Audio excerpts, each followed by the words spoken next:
All right, kicking off this region, we have number 1 Rattle Trap versus number 16, the infamous Flying Lure.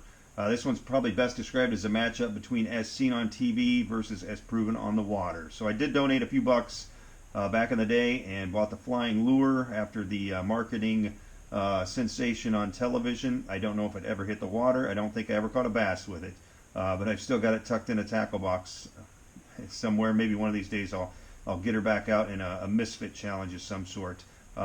Anyway, the number 1 seed, Bill Lewis Lipless Crank, is going to win this one in a blowout.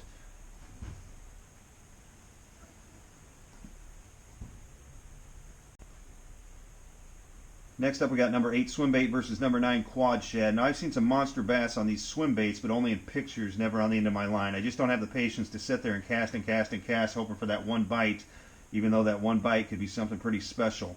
As far as the Quad Shad spinnerbait, it was my go-to spinnerbait there for a bit, but in the meantime, other spinnerbaits have outproduced it.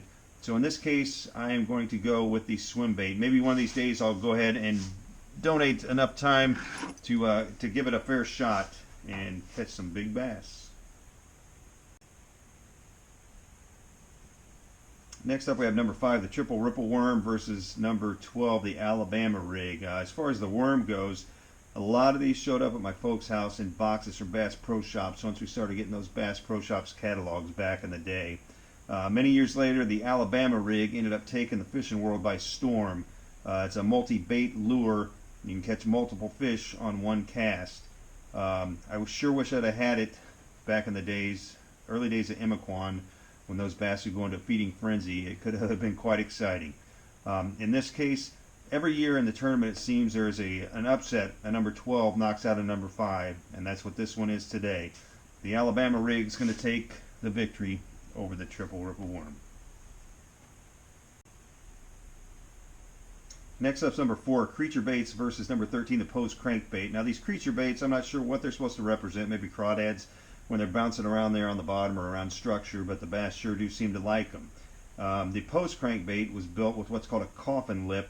It was supposed to bounce off a structure and trigger a bass strike. They were endorsed by a fellow by the name of Rick Clunn, legendary bass angler. However, I never got them to work quite as well as Rick Clunn was able to get them to work. Of course, Rick Clunn has done a lot of things that just the average Bassmaster and beyond will never be able to touch. Even at 73 years old, he's still out there getting it done. In this case, though, the Post Crankbait is going to go by the wayside as a Creature Bait takes the win.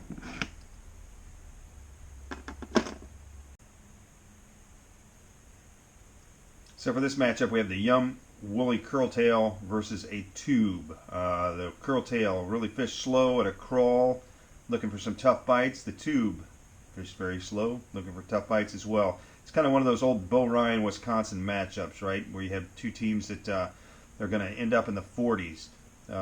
This time, the victory is going to go to the Woolly Curtail. All right, next matchup pits number 3, a Rapala DT crankbait versus number 14, a Dancin Eel. Now this Rapala, this is a DT6. It came out in about 2003, but it traces its roots back to the Rapala Manufacturing Company that started in Finland clear back in the 1930s. Legendary lure makers.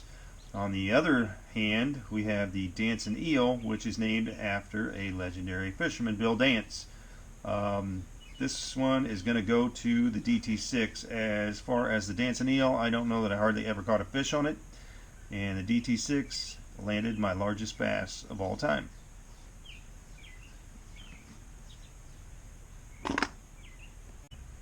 Next up, we got number 7, the Swim Jig versus number 10, the Power Worm. Now, Swim Jigs were kind of a big hit and kind of a rage there when they came on the market. It seemed to have faded a little bit in favor of swim baits instead. The Power Worm came around. It tried to capitalize on the bass's sense of smell, and you can definitely smell them right out of the package. And in this case, I smell an upset as the Power Worm defeats the Swim Jig.